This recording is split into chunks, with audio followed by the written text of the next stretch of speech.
Nungarin is in the central wheatbelt, on the road from Merredin to Trayning. Located away from the main tourist trails, Nungarin is one of the hidden gems of the wheatbelt. Around the town are a number of natural features that are worth visiting, including Eaglestone Rock, Mangawine Homestead, Macquarie's Old Hotel, and Lake Campion, to name just a few. In town, there are markets held on the first Sunday of each month, and one of the best rural museums in the state, but we'll get to that a little later in the video. Exploration of the area began with John Septimus Roe in 1836, but settlement was slow in coming. It was during Charles Cook Hunt's expedition in 1864 that the first mention of Nungarin Rock was made. The name comes from the Aboriginal language and probably refers to Nungarin Rock, which is a main vantage point for the surrounding countryside. The Adams were the first family to settle here in the 1870s, and their homestead at Mangawine still stands about 16 kilometres north of town.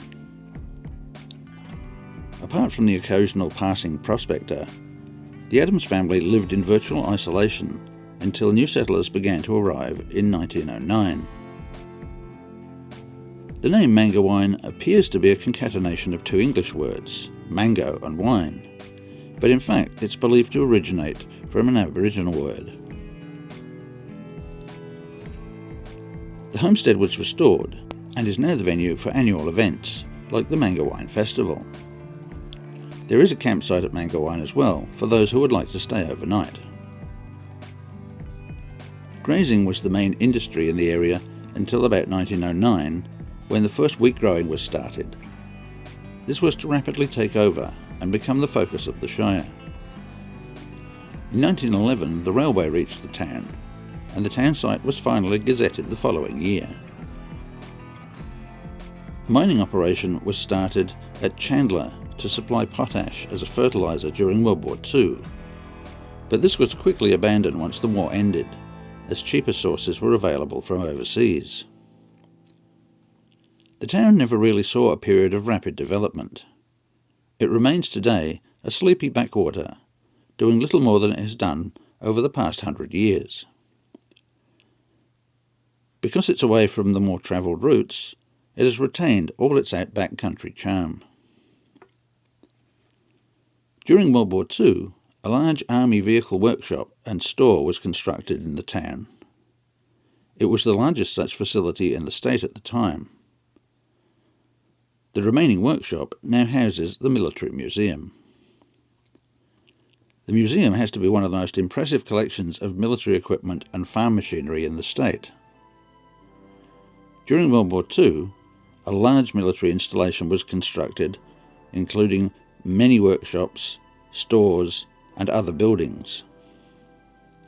It was thought that a base far from the coast would be safe from bombing raids by the Japanese.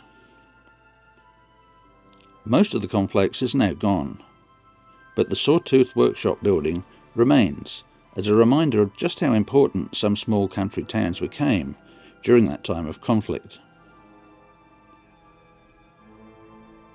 For some reason, few people seem to know about the museum or its impressive collection. It's a real pity, because it deserves to be one of the state's most important tourist attractions. The museum, like so many others in country towns, depends on volunteers, and a special mention needs to be made of Bill Hewitt, who put many years of dedicated effort into the museum, including helping to completely restore an old American Grant tank to full working order. Sadly, the tank was sold off in order to raise much needed funds for the museum. Although Bill is no longer with us, his hard work and long-standing connection with the museum will always be remembered.